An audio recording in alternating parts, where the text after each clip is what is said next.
everybody, and welcome to the music rating, ranking, and reviewing podcast that we like to call Music Meltdown.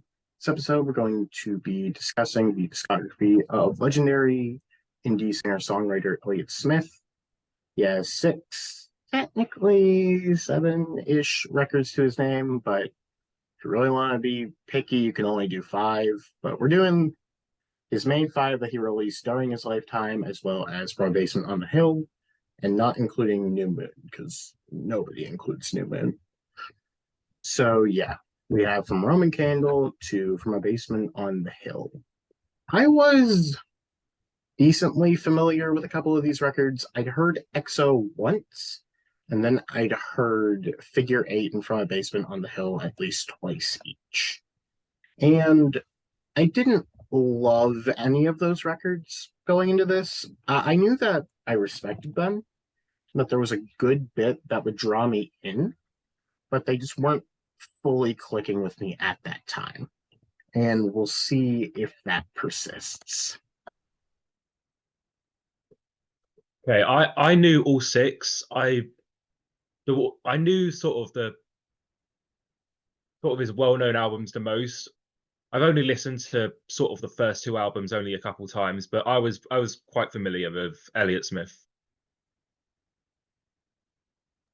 Well, alrighty. Like I mentioned earlier, we aren't including Newman because that's pretty much a compilation, but we are including his posthumous release From a Basement on the Hill for future reference. More often than not, I won't be including posthumous releases. This one, it was pretty much mostly already completed during his lifetime, pretty much just needed, to my understanding, like a mixing, like a mastering done, but he had the songs fully recorded and finished by that point.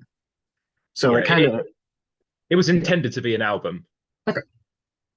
It kind of falls into that gray zone, so I am including it, but for reference, like I did earlier in the Sam Cooke video, I didn't include any of his posthumous releases there. If I were to do, say, Otis Redding, I wouldn't include those either.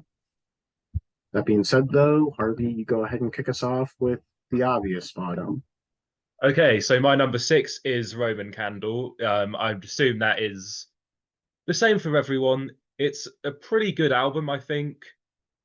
I kind of do like the sort of lo-fi DIY sort of style. I think it's kind of a charming first step, even though it's like most Elliott Smith albums, it's pretty lyrically depressing. But yeah, it's pretty good. There is not really like a real sort of standout track, I don't think. It flows together nicely, but nothing really that is a clear step above everything else. And he starts off as a good songwriter, but I think he becomes much better later on. And I think what I enjoy a lot about Elliott Smith is that there's a clear natural progression, album to album. He changes something, and this is kind of starting off very bare bones, but it's still a pretty good album, very sort of reminiscent of someone like Nick Drake. Yeah, and I think it just shows his talents pretty well, even though his sound will become more advanced. So, it's a good album. Probably tells you what I think. That his lowest rated album, I still think is pretty good. Star rating, I'd probably go 3 stars, bordering on 3.5. Okay. Yeah, I'll let the cat out of the bag here. In contrast to Sir Nick Drake, I dramatically prefer Elliott Smith. I was kind of thinking while we were doing this, Elliott's kind of like a modern take, a 90s take upon what Nick Drake could have been doing at that point in time. And to be brutally honest, I like it considerably more. If I had to guess, I like every Elliott Smith record more than any Nick Drake record, because at my number 6, I have Roman Candle. And I think this is a really strong debut. I'd known the latter half of his catalog going into this, but my impression of the early ones were that they were pretty lo-fi, almost sort of poorly produced. But I don't think that this is at all. It just sounds more vintage, if anything. I think that it sounds very nice. It's very raw, homegrown feel, and I think that really lends well to his songs here. Even on this record, his songwriting is just absolutely superb.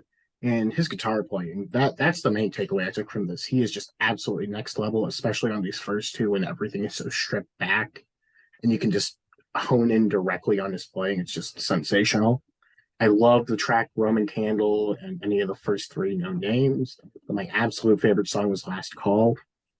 Yeah, I think this was an incredibly strong debut record and really just showcases everything that Elliott would later go on to be. I have it at 4 stars. And I don't necessarily disagree with you that every record was a progression, but I don't necessarily. I think that some records are better than others despite the progression. I'll leave it at that. Okay, I think I prefer Nick Drake, but I can understand it. I think they're both great artists. So my number 5 is going to be the 1995 self-titled album, Elliott Smith. It's once again it's quite minimal in its production, like Roman Candle, but I'd say the arrangements and the arrangements becomes a lot fuller. I'd say compared to Roman Candle, it's still got that kind of homemade DIY feel.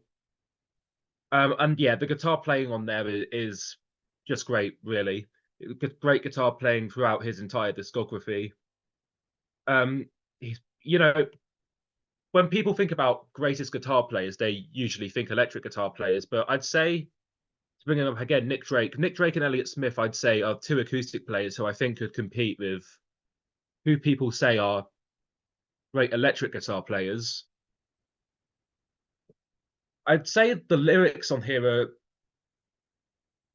even though the lyrics on here, the lyrics are great throughout his throughout his discography, especially on Roman Candle, even on Roman Candle.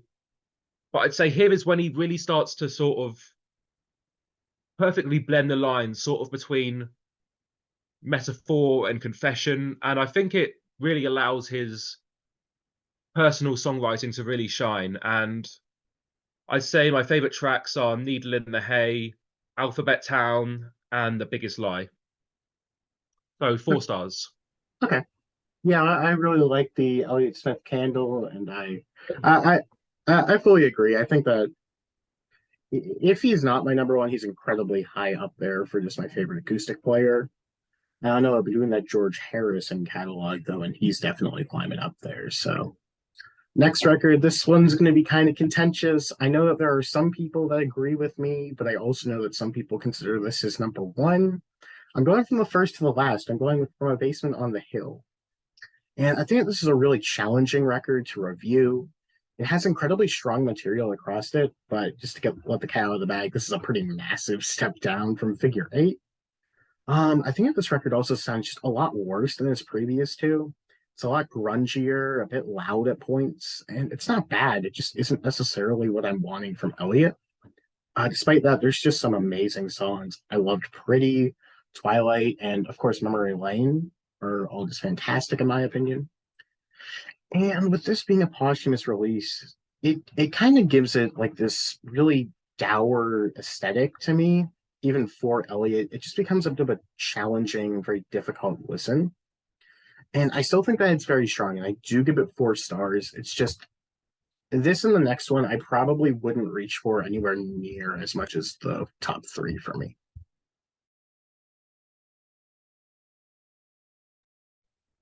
Okay, I'll have that later on, but I can see where you're coming from with that one. I'm probably going to do a controversial one now as well. At number 4, I have EXO. This is his sort of big label debut.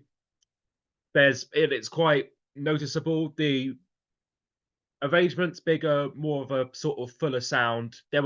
His first 3 albums were more of a sea of acoustic guitar based songs. But here he had some other stuff going on there as well. But I'd say what people mostly think of those first 3 albums is genuinely accurate. And here he gets more. I would say he gets more melodic. The problem in here is I don't like the production. I and the problem is the drums. I the drums are quite bad to me. They kind of show on other albums, but I think it's really noticeable in EXO. It sort of takes me out of it when you hear that sort of tinny drum sound. I think it appears a lot more in that sort of late 90s, early 2000s than I think people remember. A lot of people just sort of associate that sound with Saint Anger. And I think it shows up a little bit. A lot of artists had that drum sound. None of them were as bad as Saint Anger, but it's definitely noticeable when you hear it. And for me, it just sort of takes me out of sort of the songwriting because it's just a sound I don't want to hear. That being said, I think the songwriting on here is some of his best. Um, Baby Britain, Independence Day, Bled White, and The Run of Waltz 2, I'd say are some of his best songs, but just sort of. And I do have this album quite high. I have it at 4.5 stars, but I think it could have easily been a 5-star masterpiece if, just sort of the production was a little cleaner sounded because he does have that sort of more romantic songwriting, I feel, in EXO and the more sort of traditionally melodic arrangements. But I know something about it just doesn't work for me compared to the other three that I have on my list. And I know that's probably controversial, but that's my number 4.5 stars. Yeah, don't worry. I'm about to one up you. Either or. Here's my thing. I think exactly what you said about XO is the issue with this record. The drums are terrible. Like it's really horrible on this record to me. And it affects this record way worse than something like XO or Figure Eight because of how much more intimate, how sparse the songs are here. I feel like it's so much louder. It's so much more noticeable across these tracks, especially on the opening two. And it just totally takes me out of it. And I can admit that they're very well written songs and the actual performances are very good. I can't get past the drum sound. Despite that, I do think that it sort of mellows out as the record continues. And there's a really good batch of tracks on here.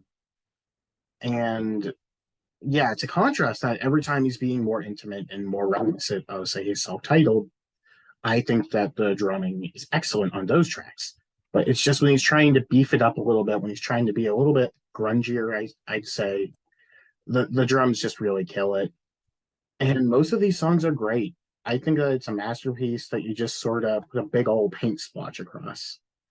It's a pretty high 4-star record for me, even despite my issues with the production, but it's just I feel like it's so blatantly noticeable on this record that I don't get why it doesn't get brought up more.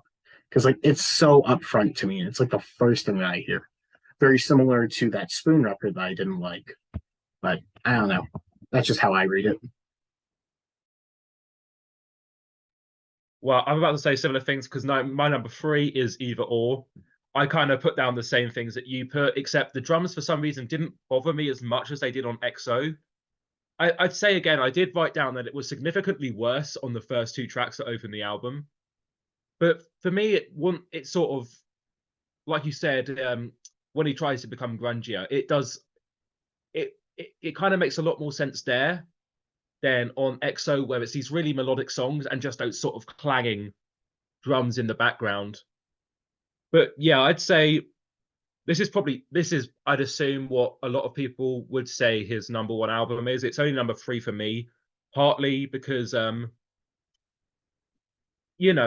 like you said, it's a masterpiece with that sort of pretty big scratch on the whole record, even though I don't think it really I don't really mind it too much on the other than like the first 2 tracks. Speed Trials as well, the drum sound is just horrific on there. But it does pick up. I think every song on here though is really sort of treated with special care. No Name number 5 is great. Between the Bars, Ballad of Big Nothing, Angeli's 2:45 a.m. Probably some of my favorites on the record, but Yeah, and like you were saying, that this doesn't the drum sounds. I looked through the comment box on the Rate Your Music page for Either Or. I did not see this get brought up once, and that surprised me because, like you said, when it is very noticeable, especially on the first two tracks, and those are the first things that people will obviously going to hear from the album. And yeah, it just surprised me that no one seemed to bring it up. And I have been quite negative on the drum sounds, but I think the songwriting on here is great. Like I said, on all those tracks. And I'd say this is sort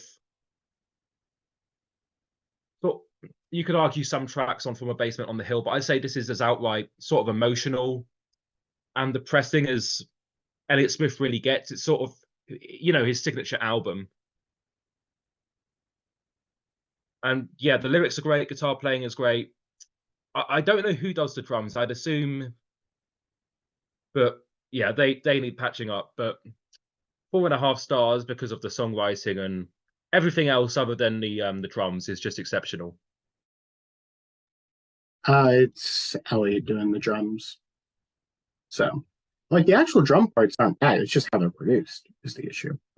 And yeah, I fully agree. It just baffles me because it's right there. And I mean, I get it if that's like something that you're used to, because as you've mentioned, it is far more noticeable than on Saint Anger. That's just sort of the most egregious example. But I guess that some people give it a pass. It is what it is. The songs are great and the performances are very strong. It's just incredibly big of an issue for me. And Simulate Yourself. Next up, I'm talking about Elliott Smith's self-titled record, which I didn't realize how much people liked this. Like, if you prefer the earlier stuff, this is pretty much the number one by far. And I totally see why. I think that this is a really great record. His writing is already improving compared to Rum and Candle, and his vocals feel a lot tighter across this record. The production is still a little bit low-fi, but it blends in with the songs brilliantly. And his acoustic playing across it is just totally sensational, and I can't get enough of it. For me, it's less about individual songs and individual pieces. I view it more as just like one long movement. You're being fully captivated by this incredible playing and the vocal work. And I just don't think that there's a ton for me to say about the actual material, the actual songs, because just like as a full listening experience, I think it's great. I have it at 4.5 stars.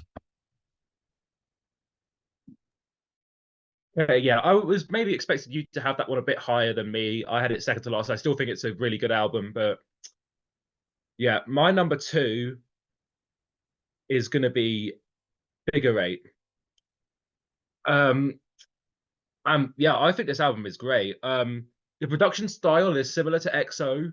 They're, the sort of more melodic. It's probably his poppiest album, I'd say. The songs are great as usual. The playing is great as usual. The drums are less noticeable on this one, I did point out. They're a little bit there, but I can tolerate it. But yeah, I think here it's more accessible, I'd say, which may be a bit of a turn off for some people, but for me, it really works. I just think there's some great songs. Somebody that I used to know, everything reminds me of her. Let me look for track listing. Starts off great with some Son of Sam, In the Lost and Found, LA, Pretty Mary Kay. The one thing I will say, maybe a little long for me because of the style, sort of very.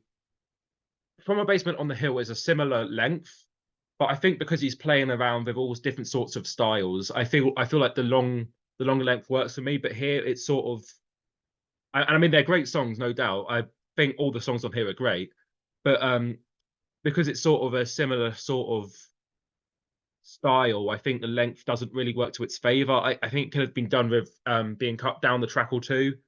But other than that and some of the drums, that's my only real complaint. I have it at a very high 4.5 stars. We're so close. You're picking the fucking posthumous. God damn it. Second place for me is XO. To me, it's his most complete set of work up to that point. His writing had reached his overall apex that would extend out to his next record. And the production, to me, it's just so much more full and so much tighter than on Either Or, which is obviously helped due to him being on a major label at this point. I think this record and Figure Eight as well are just perfect examples of melancholy. Elliott's delivery is just sublime, and unlike his previous record, I think that the arrangements on this one is just absolutely fantastic. They're just really elegant and fit his lyrics brilliantly. And with the most regarded example of which being Waltz 2, but my favorite is Independence Day. I mean, it's a really great record. It makes up for every one of its 58 minutes. It's an easy 4.5 stars for me, and a pretty damn strong one at that. Okay, I sort of maybe guessed Figure Eight might be your number one because Roman Candle, that's not gonna win. From a Basement on the Hill, I didn't think would be. I mean, even though you said it was 4 stars, I didn't think it would be a winner. And then you've got self-titled, which I thought maybe, and Either Or and EXO, which the production choices may be a little iffy. So I did expect Figure Eight to be your winner. But my number one is his posthumous album from 2004, From a Basement on the Hill. And what you said about this being a kind of a challenging album to rate and a challenging album to sort of listen to, I think that's what works for me. It's what I like is that this is the record where the sort of production and the production it's more rock at this stage, but I think it really adds to sort of like the sadness, the anger, the depression, the heart and soul of Elliott Smith. I just think it just really adds to those feelings, and it just gets to absolutely gut-wrenching stuff on here. No, it's clear. I think this is his best vocal album as well. I think it's his best songwriting actually on here, even though it's a posthumous release. Like you said at the start, the songs here were sort of planned all to be an album, other than the sort of weird interlude track. But yeah, the only real thing I think was the mixing. It's controversial because I don't think these were mixed in the ways that Elliott would have intended had he stayed alive. But I just think the production on here is incredible, really. I think it's one of the most interestingly produced albums of its era. And I say that because it's sort of got a little bit of everything. It's got sort of a psychedelic touch at some points, sort of neo-psychedelia. It's kind of indie folk, it's kind of indie rock, that singer-songwriter stuff. And like on a track like Coast to Coast, like you can make an argument that that's a straight up hard rock song.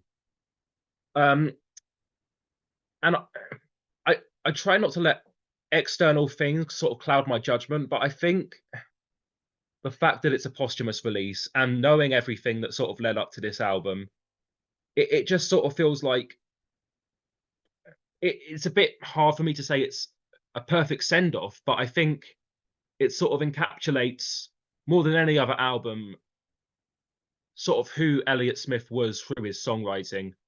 And I think the songwriting on here is absolutely fantastic. Coast to Coast, like I mentioned, is great. Let's Get Lost, I think that's perfectly placed in the track listing. Strung Out Again, A Fond Farewell, King's Crossing, Twilight is great. Memory Lane, I think, is actually maybe the strongest song in his whole discography for me. I love that guitar sound on there. The guitar on the whole album, I think, is great. The drums are there a little bit, but I think the harder sound sort of kind of justifies its existence, even though it's still a bit noticeable in a bad way. But yeah, I'd say the songwriting up there competes against anything from its era, sort of the 90s and 2000s, and I just think it's just an even if it's not the way he planned it, I think it's an outstanding farewell album with some of the best songs of its time on there. 5 stars. Alrighty, I don't agree, but I get it. I get it. Number one for me though, as I sort of alluded to, Figure Eight. This is the first record of his that I'd actually heard, and I've always had generally conflicting emotions about it until now. I feel pretty confident calling this a 5-star masterpiece at this point. I think that Elliott's discography is really just showcasing an evolution of how an already brilliant writer just became one of the absolute greats. Songs like Song of Sam, Son of Sam, everything reminds me of her, LA, Easy Way Out, Color Bars, Please Be Quiet, Now, and Can't Make a Song are just all perfect in my opinion. The guitar playing, especially across this record, I feel this is his best element where he's able to work with these amazing arrangements, but he's also able to just totally showcase himself. And the arrangements, which were already incredible on XO, are just turned up tenfold. And I just think that this is I think just an incredible singer-songwriter record. It's very easily 5 stars. I think that it's really incredible. And it's still not even my favorite of 2000 because that year is fucking insane. But yeah, this album is just absolutely tremendous. Probably the pinnacle of the indie singer-songwriter of this point. Like, depending on how far you go with that, I'd say that he's probably the peak of that. But by this point, it's arguable if you would even include him in that. Yeah, that's a good number one as well. We both got to 5 stars, which is cool. Yeah, I definitely like this a little bit more than the fucking Faces. Yeah, I do too. Where would you say he ranks on your all-time list? It's tricky because I feel like he's one of those artists where I can kind of disregard like half of his discography. Kind of like how I do with Supergrass. I just sort of forget the bad records. But no, Supergrass don't have any bad records. yeah, Some that aren't as good, maybe. You're telling me you want to go to fucking Road to Ruin over In It for the Money? Get out of here. No, I'm not saying it's as good as In It for the Money, but Road to Ruin's great. It's fine. Anyways, got my Supergrass jab in there, so we're good to go. But no, it's tricky for me to actually like rate him and see how high I would put him because I really do only care about like half of his records. But the records I care about are just like absolutely sensational. I mean, just looking at because I have a top 100 chart, I need to edit it a little bit. He'd probably go around where I have, say, Modest Mouse, The Shins, which I believe is in the 50 to 60 range. Although I have Figure 8 in probably at this point my top 30, top 40 records just in general. So it's tricky because I'm not one of those people where your like favorite artists need to have like one of your favorite albums. My favorite albums, are my favorite albums. And for example, the Human League's There, in my opinion, just absolutely incredible, a perfect synth pop record. Human League wouldn't even make like my top 150 artists. So, but yeah, I think that it's makes great. sense. Yeah. Yeah, he doesn't have a bad album, I think. He doesn't really have a bad track, I feel like. He's got some, obviously, that don't reach the peaks of everything else, but I'd say, he never really, he didn't really put a foot wrong. Like I said, I really enjoy his natural music progression, even though you might disagree. His sort of progression through each album, just really a treat to follow. And yeah, I would say he would be top 50 for me. And I think, me, I'm not too big on much past the 70s. I do like some 90s, 2000s stuff, especially. But I'd say, Elliott Smith probably ranks in my top 10 post 70s artist, I'd say. Funny, he might not even make my top 30. So I don't know. We've had this discussion. I'm very strongly on the stance of I think music that comes out today can be equivocal to music that like came out in the 60s easily, but in the 70s as well. But that being said, this was fun. With that being said, though, I really hope that you enjoyed Elliott Smith. There's something to enjoy in all of his records, unlike Supergrass.